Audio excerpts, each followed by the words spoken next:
Students here question number 1 इसमें दे रखा है find the nature of the roots of the following quadratic equation. तो जैसे कि हमें यहाँ पर एक क्वाड्रेटिक इक्वेशन दे रखी है 2x² minus 3x plus 5 equals to 0। हमें सबसे पहले इसके रूट्स का नेचर पता करना है। एक्चुअली स्टूडेंट्स इस टाइप के क्वेश्चंस में हम फाइंड करते हैं डी, जिसको हम बोलते हैं डिस्क्रिमिनेंट, जो कि होता है b² माइनस 4ac। अगर डिस्क्रिमिनेंट की वैल्यू ग्रेटर देन 0 आती है तो हमारे रूट्स क्या होंगे, रियल एंड अनइक्वल। अगर हमारे d की वैल्यू इक्वल टू 0 होती है तो उस केस में भी रूट्स हमारे क्या होंगे, रियल और इक्वल।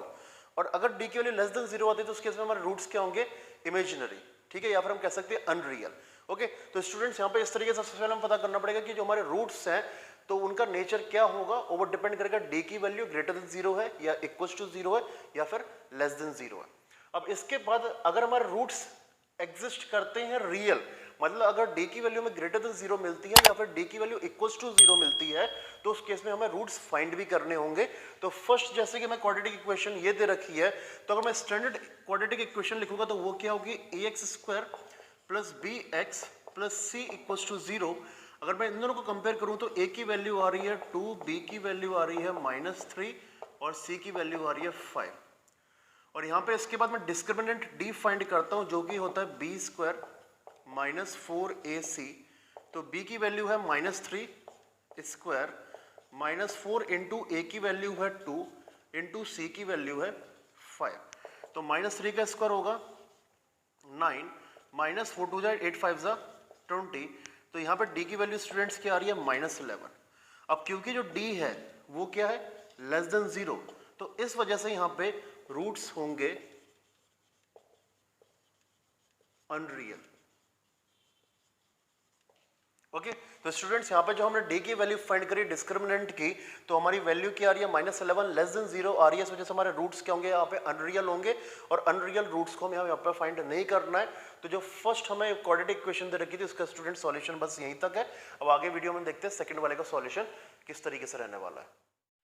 स्टूडेंट्स तो हमें सेकंड क्वाड्रेटिक इक्वेशन ये दे रखी है, तो सबसे पहले हम डिस्क्रिमिनेंट d की वैल्यू फाइंड करेंगे। तो स्टैंडर्ड क्वाड्रेटिक इक्वेशन होती है ax² plus bx plus c equal to 0। इसके अकॉर्डिंग a की वैल्यू है 3, b की वैल्यू है -4√3 और c की वैल्यू है 4।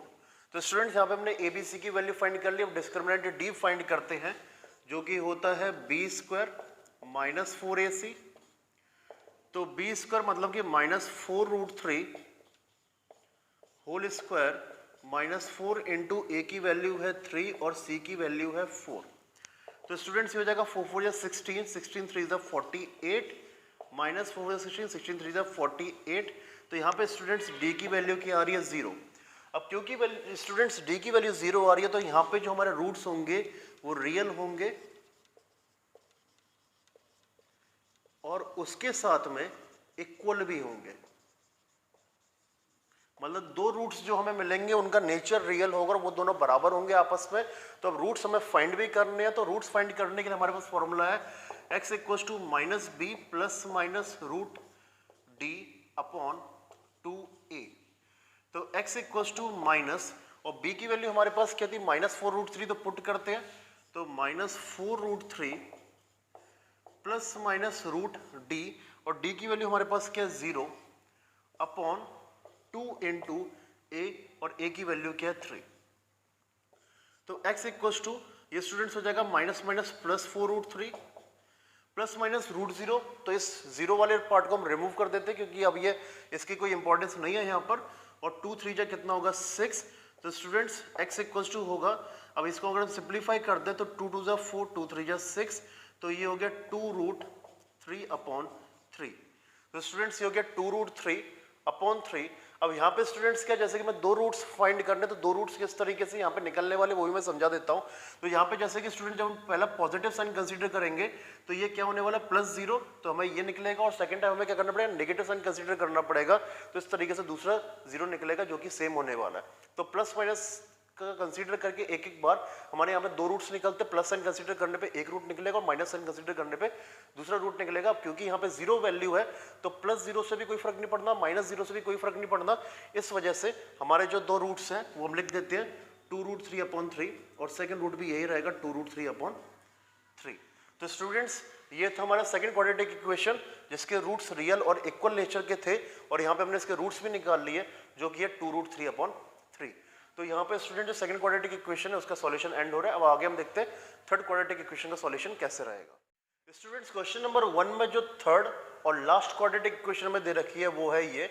हमें इसकी भी सबसे पहले रूट्स का नेचर फाइंड करना है, देन रूट्स फाइंड करने हैं। तो सबसे पहले क्वाड्रेटिक इक्वेशन का standard form ax² + bx + c = 0। तो a की वैल्यू हमारे पास आ रही है 2, b की वैल्यू आ रही है -6 और c की वैल्यू आ रही है 3। तो अब डिस्क्रिमिनेंट d फाइंड करते हैं जो कि है b² - 4ac। तो b की वैल्यू है -6, तो -6 का होल स्क्वायर -4 इंटू a की वैल्यू है 2 और c की वैल्यू है 3। तो 6 का स्क्वायर 36 -4 2 8 3 24। तो यहाँ पे हो जाएगा 6 - 4 2 12। तो d की वैल्यू स्टूडेंट्स हमारे पास आ चुकी है 12। अब क्योंकि d क्या है ग्रेटर देन 0 है तो हमारे रूट्स जो होंगे वो होंगे रियल। तो roots are real and unequal. तो स्टूडेंट जैसे कि इस केस में हमें डी डिस्क्रिमिनेंट की वैल्यू मोर देन 0 मिली है, इस वजह से रूट्स हमारे रियल नेचर के होंगे और अगर अनइक्वल होंगे दोनों डिफरेंट होंगे। तो अब रूट्स फाइंड करते हैं। तो x = -b ± √d/2a। तो ये होगा -b की वैल्यू क्या है -6 ± √d और d की वैल्यू क्या है 12/2 इंटू a की वैल्यू क्या है 2। तो ये माइनस माइनस हो जाएगा +6 प्लस माइनस। अगर स्टूडेंट्स मैं स्क्वायर रूट ऑफ 12 का सॉल्व करूंगा तो 12 का प्राइम फैक्टराइजेशन होगा 2 × 2 × 3। तो यहाँ पर क्या है जो 2 है उसका पेयर बनेगा तो 2 बाहर आ गया और स्क्वायर रूट के अंदर रहेगा 3/2 2 = 4। अब स्टूडेंट्स क्या है कि यहाँ पे इन दोनों टर्म्स में से न्यूमरेटर में मैं 2 कॉमन ले सकता हूँ। तो जब मैं 2 कॉमन लूंगा तो ये होगा 3 ± √3/4। अब ये 2 से 4 कैंसिल 2, तो यहाँ पर आ रहा है 3 ± √3/2 x = 2। अब स्टूडेंट्स हमें यहाँ पर 2 रूट्स लिखने हैं। तो यहाँ पर मैं 2 रूट्स लिखने वाला हूँ। तो फर्स्ट होगा x = पहली बार प्लस साइन कंसीडर करेंगे तो 3 + √3/2 और सेकंड माइनस साइन कंसीडर करेंगे तो x = 3 - √3/2। तो स्टूडेंट्स यहाँ पर इस तरीके से जो ये हमें फर्स्ट क्वेश्चन दे रखा था जिसमें 3 क्वाड्रेटिक इक्वेशन दे रखी थी। तो ऑल 3 क्वाड्रेटिक इक्वेशंस के सबसे पहले हमने डिस्क्रिमिनेंट फाइंड करके रूट्स का नेचर पता किया और अगर d > 0 मिला या d = 0 मिला तो हमने क्या किया उस केस में रूट्स ही फाइंड किए। तो स्टूडेंट्स इस तरीके से हमारा जो क्वेश्चन नंबर 1 है उसका सॉल्यूशन यहीं पर एंड हो रहा है। वीडियो को लाइक नहीं किया तो अभी तक लाइक कर दो स्टूडेंट्स और चैनल को जरूर सब्सक्राइब कर देना। तो मिलेंगे नेक्स्ट वीडियो में, तब तक के लिए बाय एंड टेक केयर।